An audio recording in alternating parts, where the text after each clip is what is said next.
Mr. Aladad, Mohammed Fuad Aladad, who is here. I will introduce him later. He's a close, long-term friend of mine. And at the end, we will have a text of Mr. Salah Mahmoud, the Kurdistan Regional Parliament Human Rights Council. Would be great if his text to be read. The last.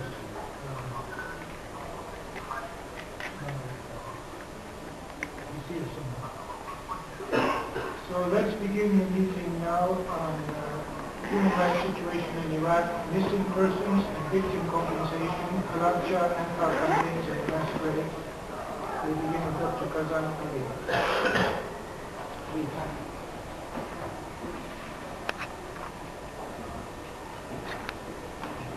Thanks a lot, Mr. Chairman, and thanks a lot, Dr. Freilinger and Dr. Kerry also for the nice presentation of the morning. Now I'd like to read my state of chart. Let me first of all to talk about some information about the chart organization. Dear ladies and gentlemen, our organization, Other Side Watch, is an independent Kurdish non-profit civilian and governmental organization that works primarily on issues related to the mass killing and genocide committed against the Kurds and all of the nations in the world. It works through democratic principles and uses peaceful means to reach its goal. Kurdistan Watch was established in 2002 and responds to the vacuum caused by absence of reliable and neutral organization in connection to such issues as a compensation to victims' families. In addition, there were no serious efforts aimed at putting a stop to Kurdish ethnic cleansing and genocide, or at bringing this to attention of the world community. Now we have 11 sections across the Europa and Kurdistan. Our main purposes are to work for ensuring that the basic human rights are respected everywhere in the world, and stop violence against the women, children, and abolish the death penalty and the torture. Address any other issues that is related to the mass killing, include weapons of mass destruction and prosecution of the perpetrators in the mass killing genocide in Kurdistan, generally and in particular. Help the victims that suffer from disease and disability as a result of the mass killing and genocide. Today we are discussing the events that happened in the Kurdistan and to take action so as not to happen such situation in the future. We would like to present you some of the atrocities during the Iraq regime.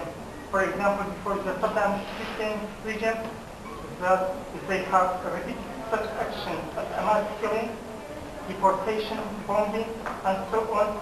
But during the Saddam regime, this action got the highest and the most dangerous level. Here are some of examples of that regime. First of all, 30 years ago, in April 1980, between 220,000 300,000 Iraqi baby Kurds were stripped of their citizenship. Many were expelled from their homes and were forced to march toward the Iranian border into a decade of exile and statelessness. Others became a non-citizen in their own country. In spite of that, the regime confiscated all the property of the civilian people. Second one, in 1977, because of the University of Soleimani was one of the sources of Kurdish revolutionary support. It was closed in Soleimani, and then the same university was reopened in Halabja district, having the same activity as before. The senior official of the regime unmercifully attacked them, and as a result of that, hundreds of the innocent students, teachers, and officials were killed and wounded. Third one, in 1983, attack against the Kurdish citizens belonging to the Barzanji 8,000 of whom were rounded up by the region in north Iraq and executed in the desert at a great distance from their homes. First one in 1988 and past campaign during which as many as 182,000 people were dumped while they were alive. Most of men were separated from the family and were executed in the desert in the west and the southwest of Iraq. The remains of some of their wives and children have also been found in mass graves. During the Anfal campaign, Kurdish villages and the towns were destroyed also. The last one of the Halabja poison chemical gas attack occurred in the first in March 1988 when the chemical weapons were used by the Iraqi government forces and more than 5,000 of the civilians in Iraq, Kurdish part of Halabja were killed and also Il vaut mieux qu'il doit être doucement parce que l'interprète avertit qu'il n'arrive pas